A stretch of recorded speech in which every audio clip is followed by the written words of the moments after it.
What is it you want, Barry? What do you want? You want the moon? Just say the word and I'll throw a lasso around it and pull it down. Ladies and gentlemen, boys and girls, dying times here. Come with me if you want to live. That's it, man. Game over, man. Game over. The Force will be with you, always. Ladies and gentlemen, welcome back to 20th Century Geek. I'm your regular host, Scott Weatherly, and today I am taking a trip back in time, as always, and we're going to be visiting a certain film studio, possibly one of the most beloved yet not recognised movie studios of the 1980s. And to do that, I'm being joined by Austin Trunick. If I pronounced that wrong, I apologise. That's good. But Austin, you have dedicated some time to this studio. We're going to talk about them in a minute, to the extent that you're writing a full 3-volume series about canon films. And I cannot tell you how awesome that is. So thank you. But first and foremost, tell us about yourself, Austin, where you're from and how you got into writing this book. Well, I'm originally from Ohio, which is in the middle of the United States. Really, you see it a lot in movies when they kind of need a just general to smack anybody in the middle of. But yeah, so my background's kind of the farms, the cows being around. We didn't have a movie theater nearby, but we had video stores, and you could rent videos from not just the your general place where it's just videos, but the gas stations had video rentals, the grocery store had video rentals. Really, anywhere for a while you could almost take home a movie with you for the night. And yeah, that's where I fell in love with movies. And of course, back then, that was when canon ruled the world. It was really I've overheard someone recently say that the video store was the great equalizer, because you walked in, you would see the box cover, and no matter how bad your movie was, your box cover could be as good as anyone else's in the shop. So yeah, I wound up seeing a lot of canon movies in those days. But years later, I wound up going to school to write about film studies, and I wound up writing for magazines for more than a decade at this point. But I wanted a project I could work on myself, and thinking back to where I fell in love with movies and where my mind always comes back to, canon was a studio that always was right on the top. And that's where that began. So about 6 years ago, I started working on what became these books. Excellent. So that was your sort of your in, I suppose. But what's your first sort of memories then of canon films as a kid? What are the films that sort of before you started this project, was there any films that sort of stood out? And there's mom and pops sort of video rentals. What were your first sort of memories then of canon films? Well, here in I know, at least in this, my memory is, of course, the U.S. covers of a lot of these and the ways they were packaged. And the MGM tapes, which covered really the first 5 or 6 years of canon releases, were larger than any of the others on the shelf. They were about 6 by 9. So much bigger than a VHS tape. And they would have these painted artwork that was really eye-catching. So Invasion USA, I have the shirt, that's one that I remember very vividly seeing on the shelves. The ninjas, the ninja movies, the Shokasugi ones, like Revenge of the Ninja, Ninja 3: The Domination, American Ninja. These are all movies that, especially as a kid, because in the store that I went to the most, the martial arts was a section of the action, but it was the section that was closest to the floor. So that was right at my eye level. And then later on, I remember seeing the Master Universe with the great Drew Struzan, Dolph Lundgren, Skeletor painted artwork, and begging my parents, like, let's take this home. This is because before that, a lot of the canon movies I would see is, my sister and I would each get to rent something from the kids section on a Friday night. My dad would rent something for him and my mom to watch after we'd gone to bed. And then there was always something my dad would rent that was like, a Chuck Norris movie.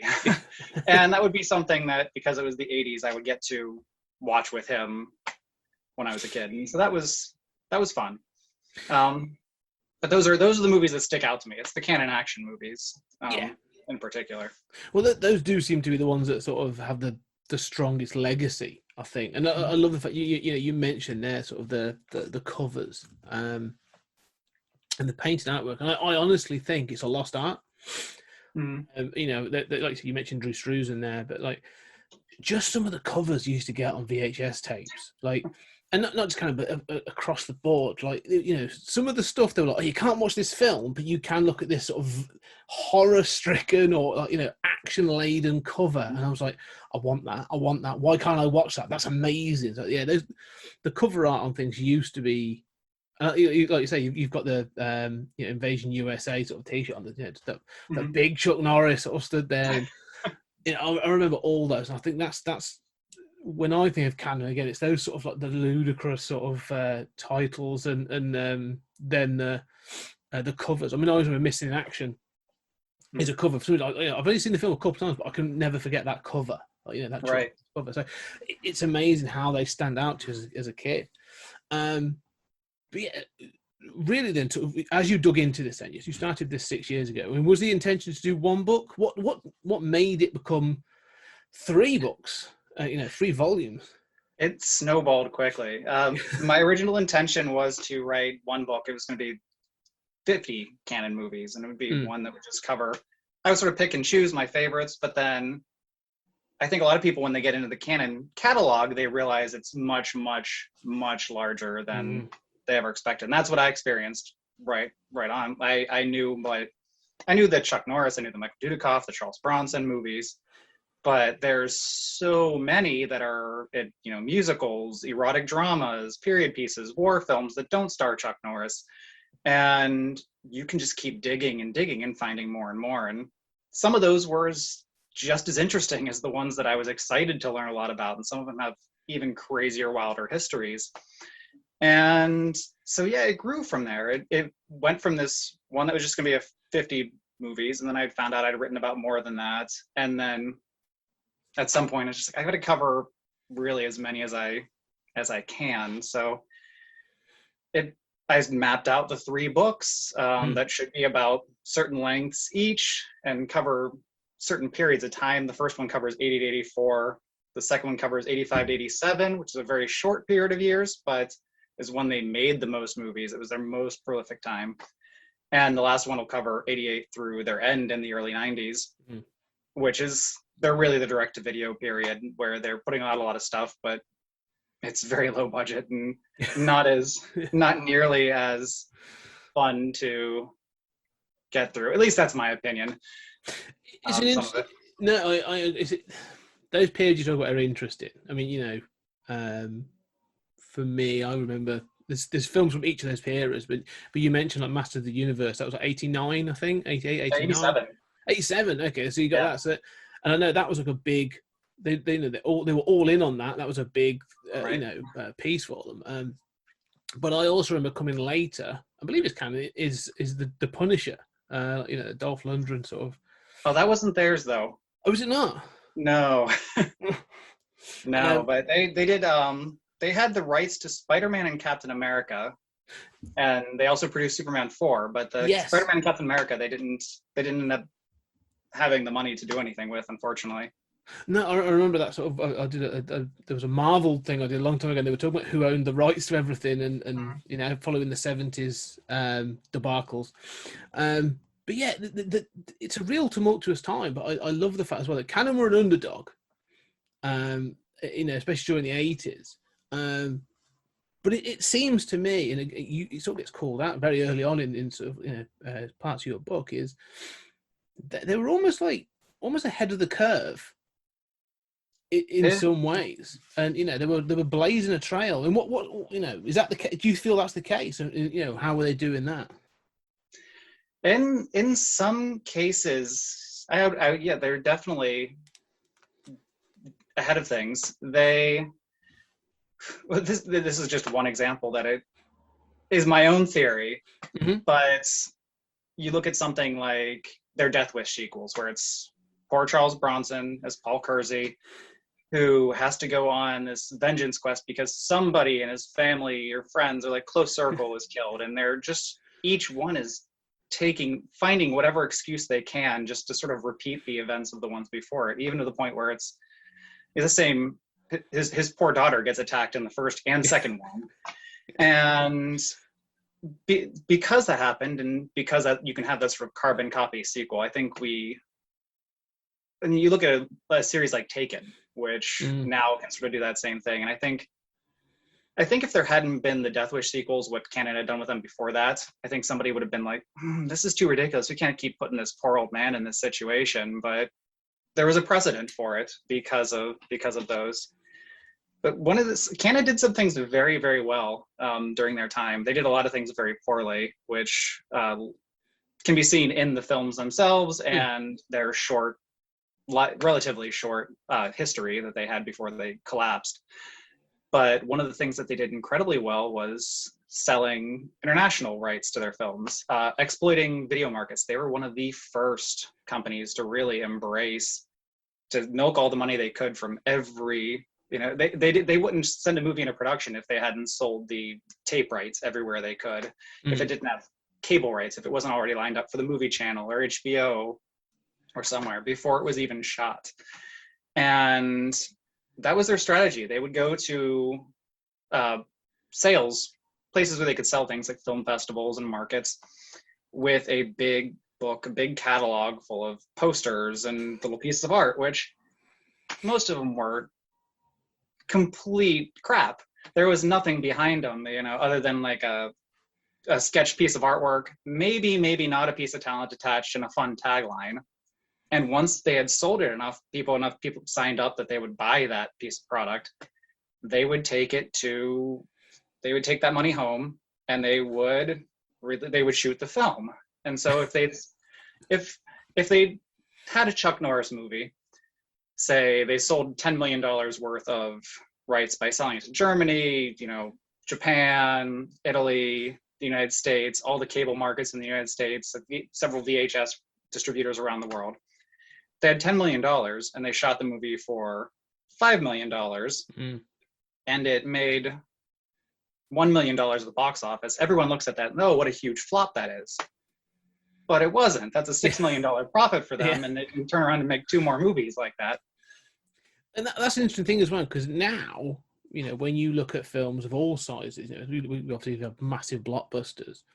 And when people look at the success of a film, they no longer look at it and go, oh, this is what the American market did. It's like, okay, this is what the American market did, but let's look at the international market now. So, that's now taken into consideration. I mean, everyone's like, okay, China, it's the biggest market, or the second biggest market, so we're going to fill that. Then there's Europe and other places.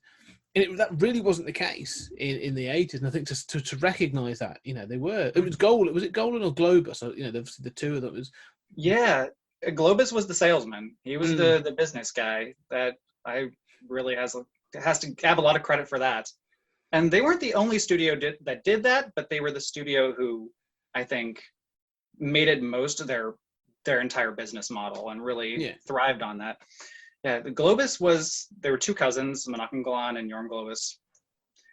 Menachem Golan was the older, about a decade older than his younger cousin, and he was the creative guy. He was the one who would be spitballing these hundreds of ideas that, most of them were ridiculous, would never happen. But he would also be the one that would go and have a lunch meeting with somebody, and you could take any idea in Hollywood, and if it was something everyone else rejected, I've heard stories, you could take that same idea to Menachem Golan, and if he liked it, and if he thought you could do it in X weeks for less than for basically half of what you wanted to make the movie, he would send it right into production. He would sign you a deal on a napkin right there, and it usually took no more than 30 minutes for him to greenlight something, which is amazing because Canon did take chances that other studios wouldn't. You have a lot of projects that were bounced around for years or a decade or more, and finally Canon took the shot. There's great movies. Runaway Train's a great example. That movie began with Akira Kurosawa trying to make it in the early 60s. And it took 20 years and many different studios and different people attached before Canon made it. Yeah, I love this idea though, of the sort of like the zany sort of, this atmosphere, because and they were treading in the sort of the footsteps. So nothing's brand new, but it feels like they were treading in the footsteps of like AIP, American and International Pictures and Roger Corman. And I know that Roger Corman obviously gave Maham Golan his first sort of entry into Hollywood. And it feels like they're carrying on that legacy of, yeah, I can do it under budget and for 15 days, and then we'll get and we'll get it out, and I'll do 10 films this year. And I love that the level of just sort of energy and creativity they seem to just want to plow through this stuff. But also, I say, just the fact they did take chances. And I've heard, obviously, that quite, I don't know how famous it is, but there's anecdotes of them like being given scripts, and it was like they had like the Charles bucket. Is it going to go to Charles Bronson, or is it going to go to Charles? Which Chuck is it going to go to? But yeah, so this idea of sort of, do you think they had an influence on the bigger studios? Was there a sort of like a this thing of like that others are going, well, they did it for low budget, we could do it for more money, and probably and sort of, do you think they had an influence up? Is what I'm thinking. To a small degree, yes, I would say so. They, especially once their movies were a success, once they were getting bigger name stars, especially in the mid 80s, and directors, you have very famous directors who were then signing on to do films with them. When they first came and they bought Canon in the early 80s, people wanted to write them off as a joke because they were releasing ninja movies and these very cheap erotic dramas. But then in the mid 80s, you had 84, you had Missing in Action and Break-In, which were these huge hits. And then you have guys like even Stallone, who was the biggest star in the world at that time, signing on to do Over the Top with them. And yeah, at that point, the studios started to look and be like, we have to take these guys seriously. They're not these little joke anymore. No, and that's you mentioned obviously Stallone and doing Over the Top, which Stallone has a mixed bag, but like some of these, even though Over the Top, it's got good fun in it. I think one of the things you say in your introduction is how they may not all be top flight quality, but you can't complain that they're not fun. Like there's something about these films. Was Cobra a Canon film? Cobra's got a very interesting case, and there are so many movies that have the Canon logo on them at different points. They distributed them. Cobra has a very unique case that's fun. Canon had in '84, which is 2 years before Over the Top was shot, they had gone to Stallone and made this deal, and they announced it all the papers. $12 million. He was going to be the highest paid actor for a single movie ever. And that was in the cover of every trade magazine. It was a huge deal. And it took a lot of negotiating for them to get Stallone to sign on to Over the Top. The problem was that they didn't have $12 million to give him. That's not the kind of money, that cash that Canon, most of their stuff was done on credit at that point, because they could go to the banks and say, look, we sold this to Greece, we've sold this to Italy, we sold this to all these places. Can you give us the money to make it? They didn't have that money in the bank. So they gave Stallone $500,000 as a retainer, and they went out to every studio they could, every partner, saying, we need $12 million for Stallone. We need another $12 million actually to shoot this movie, to do everything else. And most companies were looking and saying, oh, this isn't really I don't know if we're going to make back our investment on this. Because at that point, even Canon knew that they had to sell the farm to even get Over the Top made. And finally, after years and years, that's why Over the Top went from, they announced it in '84 and they didn't shoot it for 2 years, is Warner Brothers finally stepped in, and Warner Brothers wanted to make Cobra. They had the script. It was originally the Beverly Hills Ninjas, yes.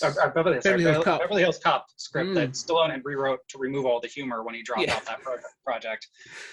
And they wanted to make that, but of course Stallone was under a exclusive contract with Canon. So Canon, as part of their deal, they let him out of the exclusive to go make this movie with Warner Brothers, make Cobra.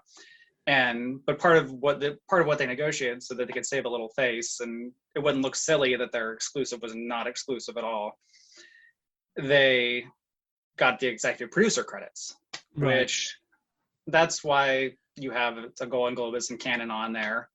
But really, all they had was, crossing out some paperwork and re-signing some stuff, and that's. But it's very much a Canon movie in spirit. Oh yeah, no, I love Cobra. I think it's fantastic. Yeah, it's a lot of fun. It's one of those ones that I wish Golden Globus had an influence in it, because it would have been even crazier somehow. Yeah, I'm sure. Yeah, and it's a film with a fantastic history, as I say, being linked to Beverly Hills Cop and that sort of thing. But it goes to show, like, the story you just told there. I always thought it was a Cannon film. So this is the influence that, like, Cannon is a staple for me as part of the '80s, and just to sort of they clearly had that. Savvy to be involved in it, like, all right, we're not, we don't want to lose face, but we're still going to be all over this to the extent that Warner Brothers become secondary. They may have made it and paid Stallone and stuff, but they become secondary to the fact that it's a Cannon film, right? And I do think that's fair play to them. Really, I think the more I learn, I've been reading different pieces in your book and doing bits of research. It's like the more I'm like, yeah, these guys, like, I really wish they'd have succeeded more. It's almost like they deserved it. But going into that, in your research, you obviously interviewed people and spectrum. What was the most surprising? Well, funny, what was the most fun part of the research for you? Like, when you go around and talk to people, like, was there anything that really sort of you were like, this is bonkers, or didn't think I'd get to speak to this person or whatever? Yeah, well, my favorite part is talking to the people who worked on these films easily, because they have so many stories, and there's always, even if there's a production where I'm coming in with an idea of like, oh, I know these things went wrong, I know all this happened, there's always more things that you haven't heard, that I hadn't heard about yet, which these are some great details. And I'm amazed by the people I've gotten to talk to. It's been a lot of fun, and surprising some of the people who've said yes. So, but yeah, that's the best part. Another thing I love that unfortunately you won't get to see until a third book is the unmade Canon projects, things that were announced, the things that are in these catalog pages, where it'll be, Michael Dudikoff in a Top Gun ripoff, or you have Charles Bronson fighting a shape-shifting golem in New York City, it's just some crazy films. And I've loved. So is that synopsis real? You've just mentioned there about. Yeah. I've heard that. I heard recently. I can't remember where I was listening. Where I read about that. That rings a real bell. Is something about these unmade films, and this thing about Charles. They said elderly, but the guy just looked chiseled for decades. But yeah, an elderly Charles Bronson fighting a monster in New York, and I was like, I don't recognize that. And it was an unmade movie. So wow, okay, wow, that was a Canon potential Canon project. That was very real. They were trying to make that in 1987. They were pushing it around, and of course, that was like really when things were falling apart for them. But they had gotten to the point where they had demoed the effects, and it was going to be using stop motion animations or claymation to have this monster be able to come up through pipes, and because it was supposed to be Charles Bronson was going to be this homicide detective trying to solve all these murders that were being done by this giant clay monster coming out of people's pipes and killing them and slinking into sewers and things like that. But the special effects were too costly. So it was one of those things where they took it around and not enough people signed up for it. So they decided not to send it into production. But those are the fun things, because I can ask people about those. So that's fascinating. Oh, no, that's great. I mean, I'm looking forward to that, to find out the unmade projects. That'd be really interesting. Were there any surprises though? And that was the fun bit was talking. But was there any point where you were like, "Wow, I didn't know that," or there was a connection or a story that came through, and you were like, "Oh, wow, that's really blown my mind."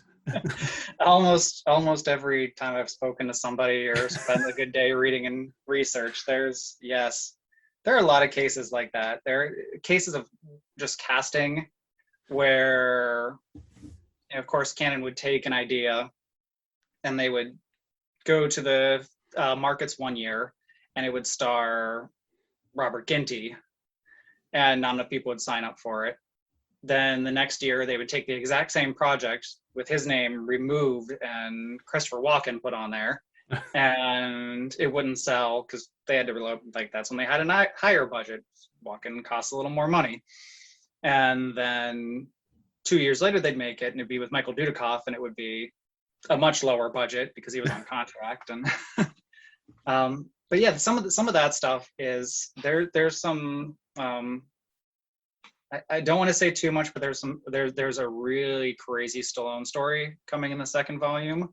Excellent. That is one of those ones that's just like, somebody had mentioned to me, like, I can't wrap my head around this, so I had to go and find somebody else who could confirm it, just because it was insane. Just a piece of casting. It was a film that Stallone almost starred in for Canon that nobody would ever guess.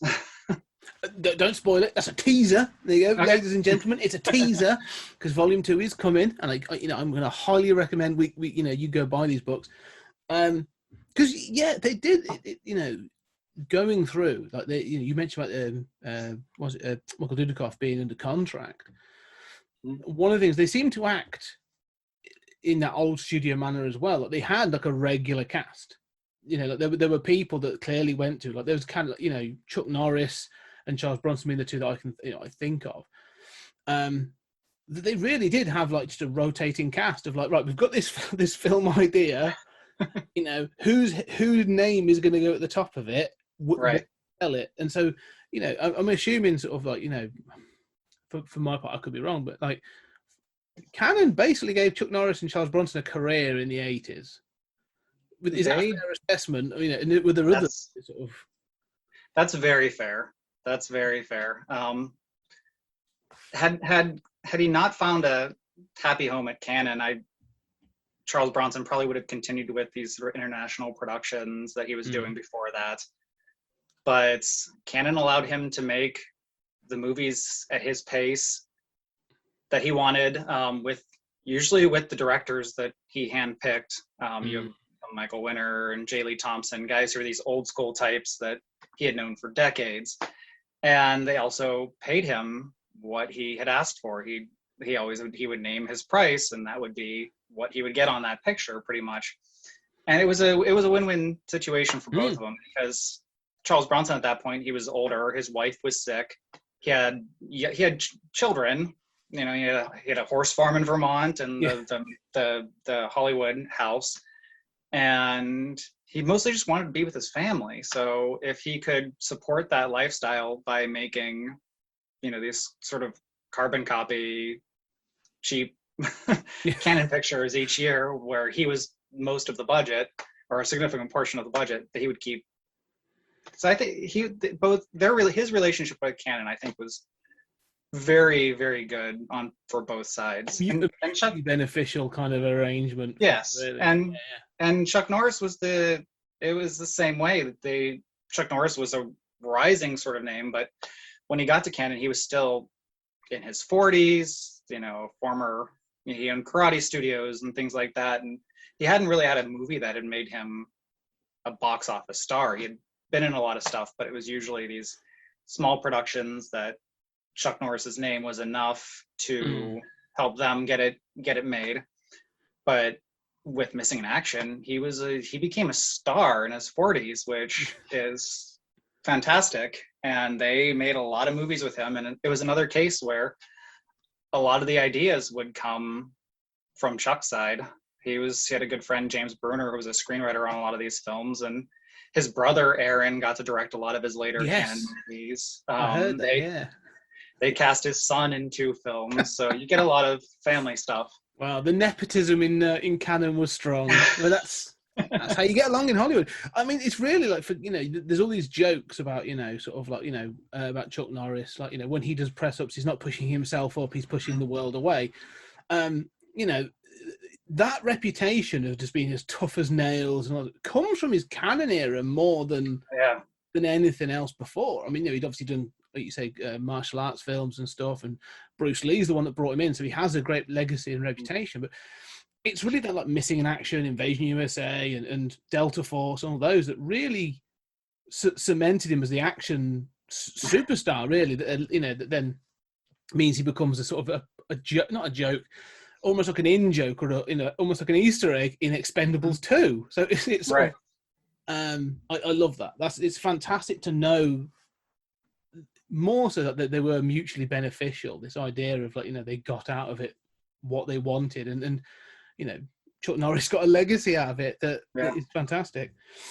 But it's not just the aging stars, was it? They clearly had an eye for, or at least wanted to take a risk on young up and comers, and Right. sticking around in the action sort of genre. Like, they were the first to pick up on like Jean-Claude Van Damme and really extend like Dolph Lundgren and those sorts of people. So yeah, that is true. They a lot of people got their starts in canon films, and Van Damme is a great example. Van Damme is someone who had sort of been hanging around the canon, their headquarters for a long time, trying to get work there. He was very famously an extra in Break-In. You can see him dancing in the back in the street, and he had a very small, like, you almost can't see him, part of Missing in Action.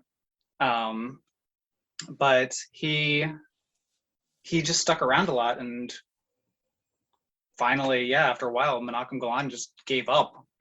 the way he tells it, it's just he's sort of this guy who keeps coming and pitching himself, want to be the star. He doesn't speak great English, but he can do all these cool kicks and splits. I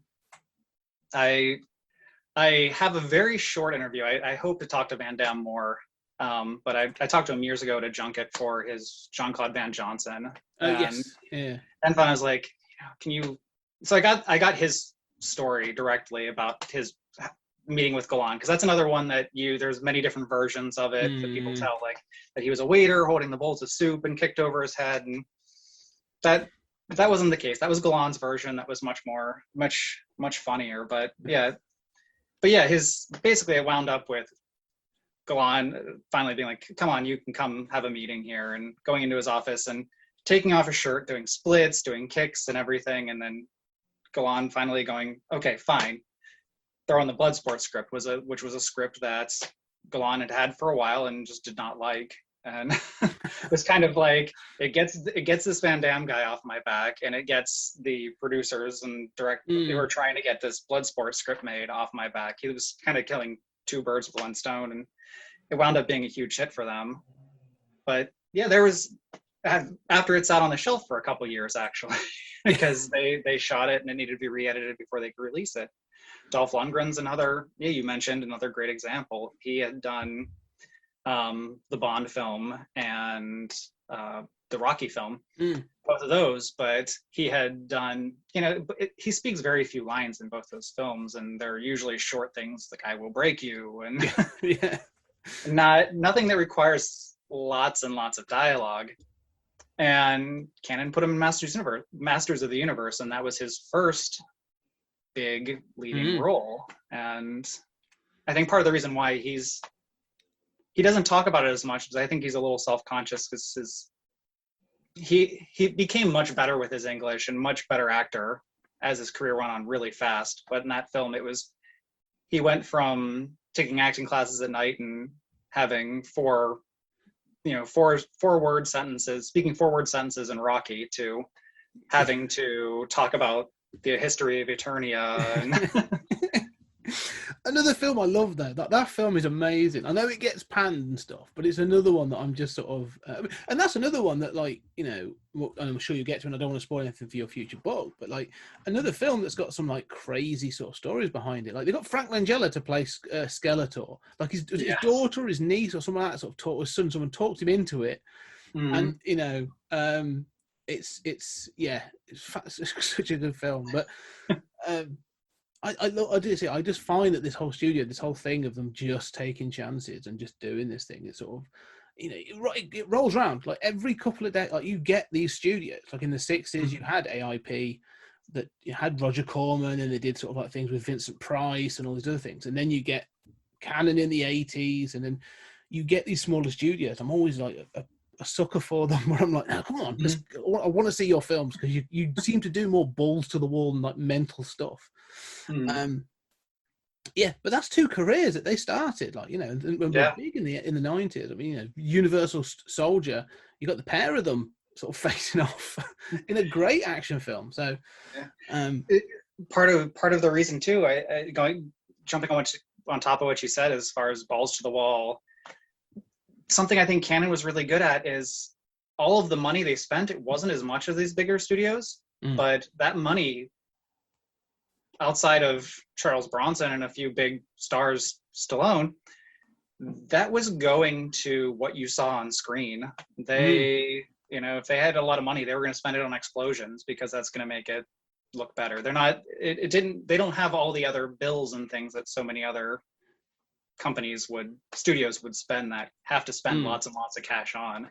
So they were good about throwing as much of their budgets as they could at the screen. Oh, and it shows. I mean, you know, like you say, you watch those sort of, again, sort of Invasion USA is one of my favorite sort of Canon films. I think it's great. And it's, again, just nonsensical, crazy stuff like, you know, shooting Uzis from the hip and, you know, rocket launchers and all kinds of crazy things. So it's like, no, but that's what 80s action films were. Like, you know, that's I'm just sort of working through some of the questions now. I could go off talking about all the different films, but really to sum up then, let's sort of bring it round, because Canon Films as a sort of studio, if you were to do your top sort of 4 or 5 films, if you were to tell people like, no, these are the films you've got to check out, like, you know, really go and if you want to understand what they were about, where would you point people? What sort of films would you point people to? It doesn't have to be action, but across the board, what sort of films would you go, yeah, these are the best representation of Canon in that period? Well, I think Invasion USA, if I were to choose a Chuck Norris film, that one has sort of the most pure action as far as what it is, and the prototypical Chuck Norris character, and, you know, villains who are blowing up, you know, little towns. They're selling, like, hanging Christmas decorations. Like, it's got the quintessential Chuck Norris hero and like the over the top nasty villain. So if I were to choose a Chuck Norris movie, it would be that one. With Charles Bronson, it's a little trickier. Death Wish 3 is probably the wildest one. I prefer Death Wish 4 just because it doesn't have a lot of the graphic sexual content that the Michael Winner movies do. And but yeah, Death Wish 3 or 4 if I were to recommend a Charles Bronson one. Either one of those, depending on what your stomach is for that sort of content. Yeah. Gosh. We have to do a ninja movie. I'm actually going to do 2 ninja movies because there's 2 periods of ninja films. American Ninja is where Michael Dudikoff entered the fold with Canon. It's the 3rd ninja film that Sam Furstenberg made for Canon. And it's really this great sort of, they ended up making 5 American Ninja movies and repeating a lot of the same plot points in each one. But that one is really the best. And it pairs Michael Dudikoff with Steve James, who was a amazing action actor, black actor, who got very few leading roles in his career. He played sidekick in a lot of films, a lot of Canon films. But his chemistry with Steve James is one of my favorite sort of action duos, one of the great ones of the 80s. And then earlier than that, you look at Revenge of the Ninja. The original Ninja series is a lot of fun. With the original series with Sho Kosugi being the only really link. The movies are unassociated plot-wise, but Sho Kosugi is in them as a different character in each one. Right. And those are the movies that really kind of kicked off the ninja craze in the United States. I know in the UK that ninjas were banned from part of it, something to do with the nunchucks. Yeah, apparently we can't be trusted with things. That's what it comes down to. Yeah, but Revenge of the Ninja is Sam Furstenberg's first film for Canon, and he's one of their main directors. But it's one of these movies that it hits this sweet spot between being a amazing action film. There's great stunts. There's so many stunts where people are clearly almost getting hurt on screen, and talking to these people who were in that, things were happening to them, but it was kind of like almost one of those Jackie Chan things where you're like, okay, this stunt couldn't be done without somebody getting hurt. But it's some amazing, incredible stunt work. But it's also on the same side, it's got a lot of the Canon silliness. You've got crazy fights on like a playground, a children's playground, where ninjas are throwing like Shokasui's throwing ninja stars around a playground. People are getting thrown down sliding boards. They're dressed like the old disco band, the disco act, the Village People. Like one's a cowboy, one's a Native American. There's it's just one of these movies that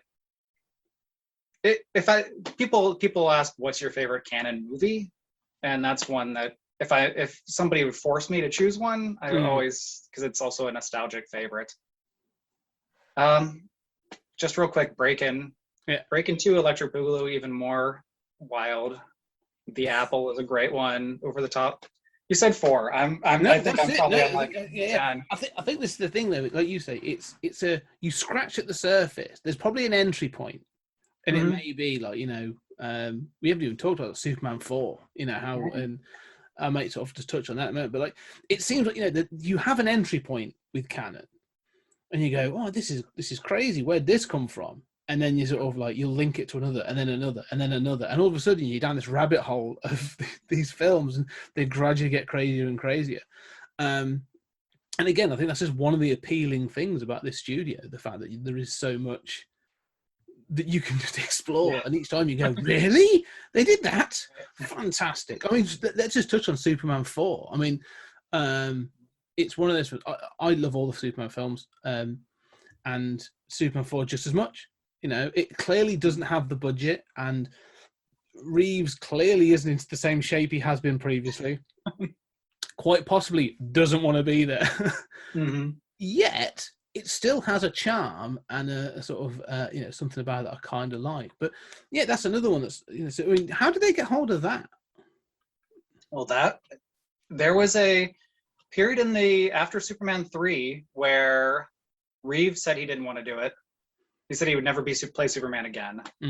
And the producers Superman 3 had done, it made better money than any Canon movie would, but it made significantly less than, they saw diminishing returns. And they looked and like, okay, if we're going to spend 30 to 40 million making, at the very least making it, we can't be guaranteed that we're going to make that back. So it's probably not worth making another one, especially with Reeve not wanting to do it. So they didn't want the rights anymore. They thought the series was done. And so Canon ran in and made him an offer and bought the rights to Superman, to the Superman franchise. And then Reeve, who famously, he's not putting on the cape again, ever. He was going to do a cameo in Supergirl when he ended up dropping out of that. For this same reason, he didn't want to play Superman anymore. But he was having a hard time finding a post-Superman career. Most of his performances were either in movies that weren't very good or movies that no one went to see. And he was looking at actors like, he was very famously, you can listen to interviews with him at the time. He mentions Harrison Ford a lot. And it's almost like one of these ones where you can tell he's sort of like looking at him and very jealous of, because he had Star Wars and Indiana Jones, these big, pulpy franchise tentpole movies. But Harrison Ford had done Witness. And after that, people also looked at him as a serious actor. He could be in these other films while he was also doing these. And Christopher Reeve was thinking, I just need that one role that people will see it and take me seriously as someone that not just Superman. And so he had this pet project that he was pushing for years and years called Street Smart, about a corrupt newspaper or magazine journalist, and very much almost like his Clark Kent character, but as different as he could, because he's a guy who makes up a story and it ends up coming back to haunt him very quickly. And nobody would make it. And of course, Cannon was in the business of making movies that nobody else wanted to make. So they went to Reeve and they made him really two offers. They said, we want you to make Superman 4 for us. We know you don't want to do it, but we have the rights. We will do Street Smart for you. And we will let you bring us the premise, the idea that whatever Superman 4 is going to be about. And Reeve was also excited by that because he wanted to get into also working behind the camera. So he was the one who's brought to them the idea of the missiles being gathered up and Superman stopping the Cold War. Mm-hmm. And so they kind of made Street Smart before they made Superman 4, which is actually a great movie. If you haven't had the chance to see it, or if anybody has it, check it out, because it's the movie that put gosh, why am I blanking on his name? This is embarrassing.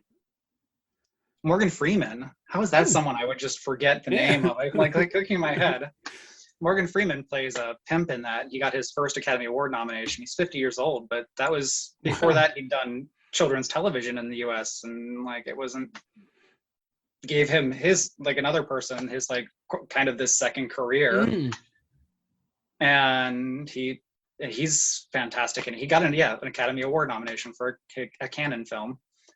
But Cannon at that point, 87, was a terrible, terrible year for them, because they'd taken all the money that they had, all this goodwill, all these lines of credit that was supposed to go into making movies like Masters Universe and Superman 4. And that's what they told their investors that they were going to do with the money. And they used that to buy Thorn EMI and all the gigantic theater chain out in the UK, and Elstree Studios were all part of this purchase.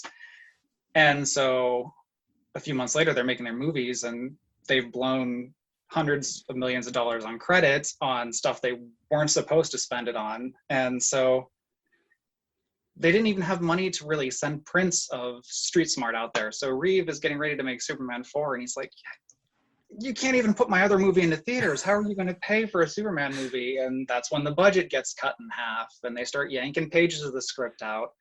That's where they walk over to the Masters Universe set and turn off the lights. That's where you have Texas Chainsaw Massacre, where they're worried they're spending too much money on water. So they like stop supplying water to a movie that Tobe Hooper is shooting in Texas in the middle of summer. It's just some 86, 87, they had so many financial problems, and it was just because they'd blown all their credit on. That was the biggest thing. And which Texas Chainsaw one was it? Chainsaw 2 was Canon. Oh, well, I've got that. What the Arrow version? Wow, I didn't realize that. I never looked at the back. So naughty boys going off and spending their money elsewhere. But yeah, that's why Superman 4, though, the problems that it has are purely they had written this movie with twice the budget in mind, and a lot of the guys that they had most of the team lined up from the prior Superman films to do all the same effects, who all saw it and were like, I can't do this for what you're giving me, and they walked. And that's why you have people coming in with, I mean, Superman, one of the funniest things, I mean, the green screen is so bad, but also you can like see the harness that Christopher Reeve is wearing. It looks like he's wearing a diaper in some of the flying scenes. Yeah, it's or a girdle. I know it comes up quite high, and it looks, it must have been really uncomfortable. It makes you wonder, though, and this is one of those things, again, just sort of those moments in history. If they had not done that investment and had the money to do those things, and it's a what if, and you may cover it in one of your later books, but it's that what if moment of it. If they hadn't done that, would that have led to more success? I mean, Superman could have brought in more money. You've had Texas Chainsaw Massacre, which has got an IP that's recognizable. You've got He-Man. You've got these other things, unmade things, which I can't wait to find out about. Yeah, could it have been a different story? I think they could have survived a lot longer than they did, for sure. There are so many things they did wrong, and on top of that, just also fudging paperwork and things like that to investors and stuff that they got in trouble. So provided they had not made that investment and they hadn't wound up if they hadn't like still stayed out of jail, yeah, they would have survived, I think, longer, because they could have put that money. They could have made Superman 4 that actually had a budget and had the original team working on it. They could have finished up Masters of the Universe in the way that they had meant to do it. Yeah. When you say in the way they meant, I don't want to spoil it for the future book, because there is one of the things I actually did for the podcast. We did a commentary of Masters of the Universe. Oh, that's fun. And we sat and watched it. And one of the things that we noticed is like this is like the least populated town in America. Like there's two cops. There's the bald guy from Back to the Future and two other policemen. But when Skeletor comes through with his army, you know, and all these sort of things, like no one else around. It's like I get it's shot at night, but like there's nothing, and it's hilarious.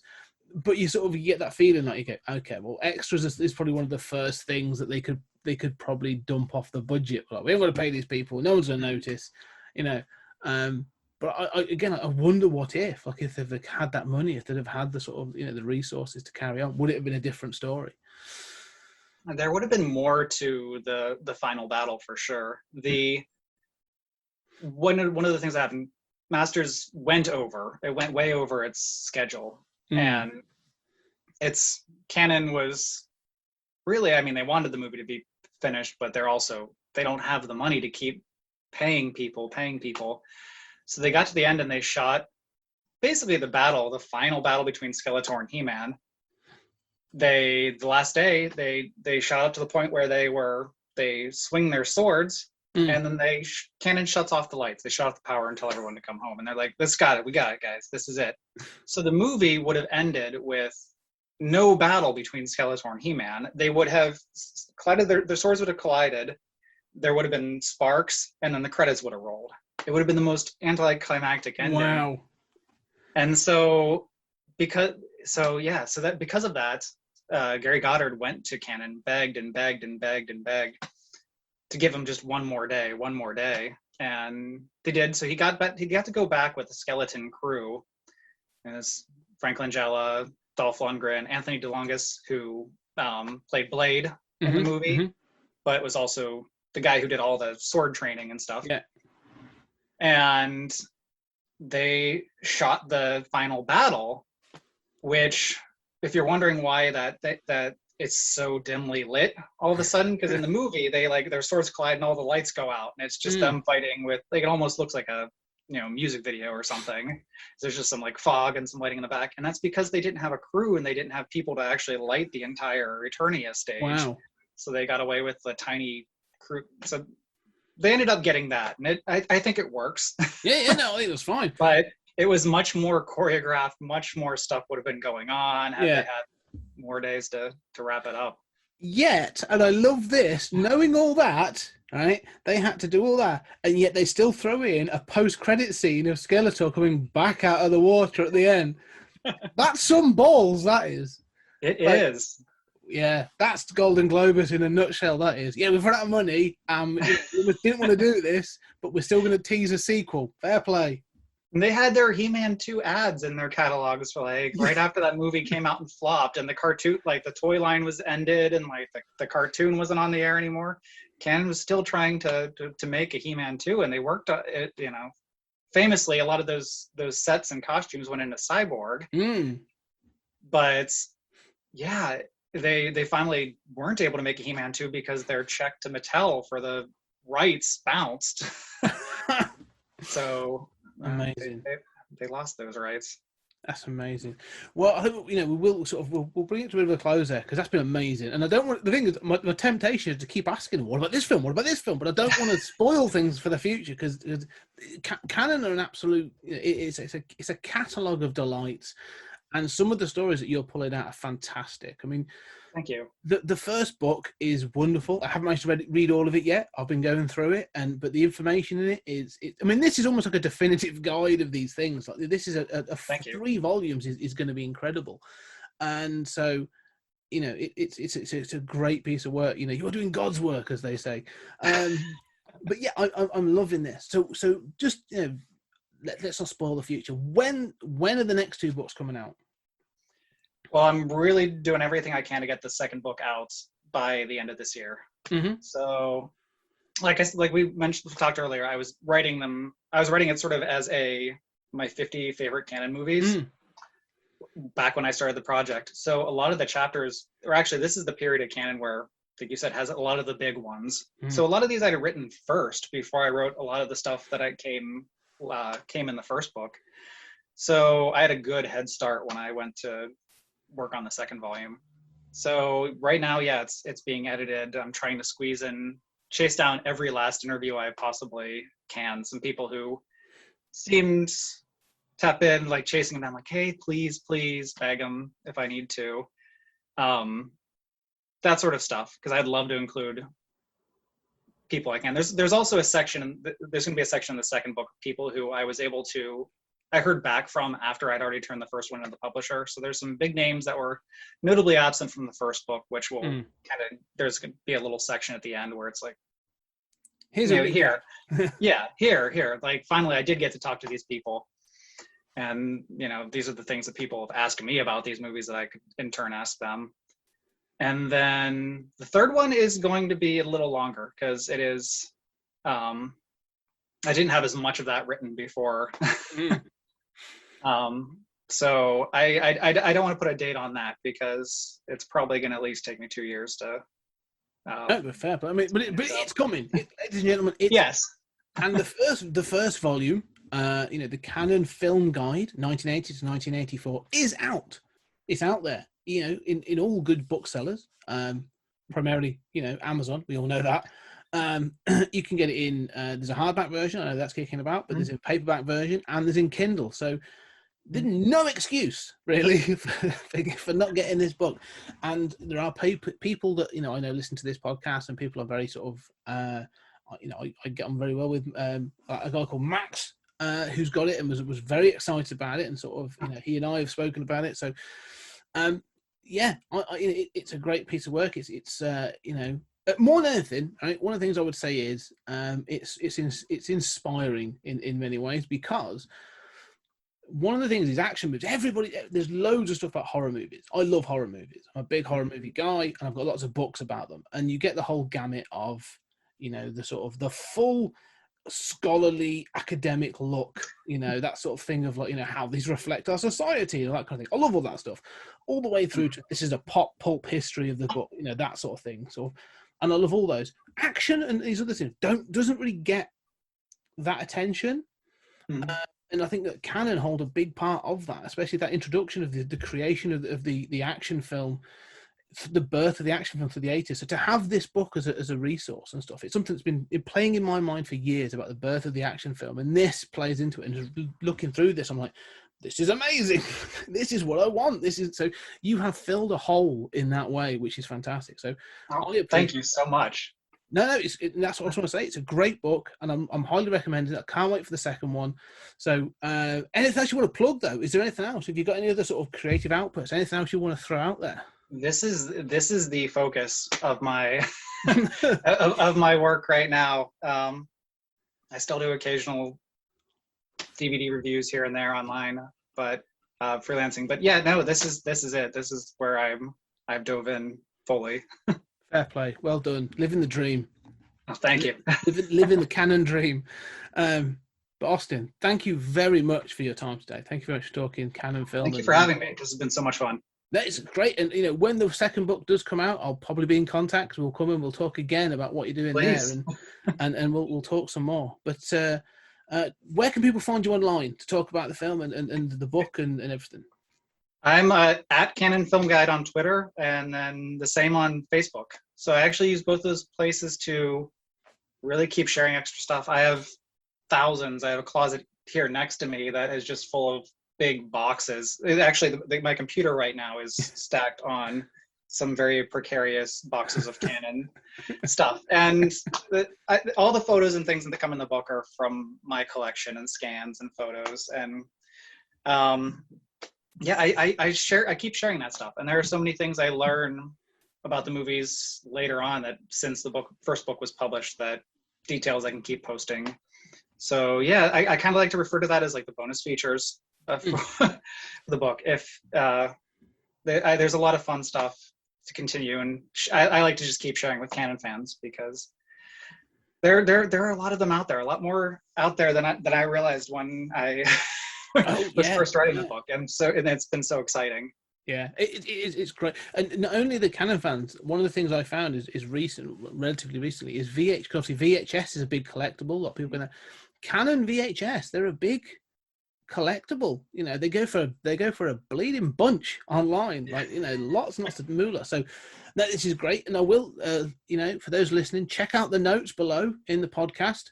I will be putting links up to Austin's book and his social media, so you can go check him out and go say hello, and you know, let us know if you want to get in contact and talk to myself or to Austin about any of these films, about Canon films. Get in contact. You know, I think you've probably noticed we're both pretty happy talking about this stuff. And probably want to do more. So yeah. So Austin, thank you very much for spending time with us today. I really appreciate it. And ladies and gentlemen, do get in contact, and we shall talk again soon. Well, ladies and gentlemen, there you have it. Another great 20th Century Geek episode. Thank you for listening. If you would like to get in contact to suggest topics for future shows, or just chat about everything nerdy, you can email me at 20thcenturygeek@gmail.com. That's 20thcenturygeek@gmail.com. Or find me on social media, Twitter, Facebook, or Instagram. Just search for 20th Century Geek. If you would like to support the show, please go on your podcast catcher and leave a 5-star review. I would greatly appreciate it. It raises the show in the ranks and lets more people know about the podcast. If you want to show more support for the podcast, we do have an Amazon wish list. Just go on Amazon and search for 20th Century Geek, and you will find a list of books that will help with research for future podcasts. And don't forget, we love second-hand books in 20th Century Towers. Once again, thank you for listening, and we'll see you next time.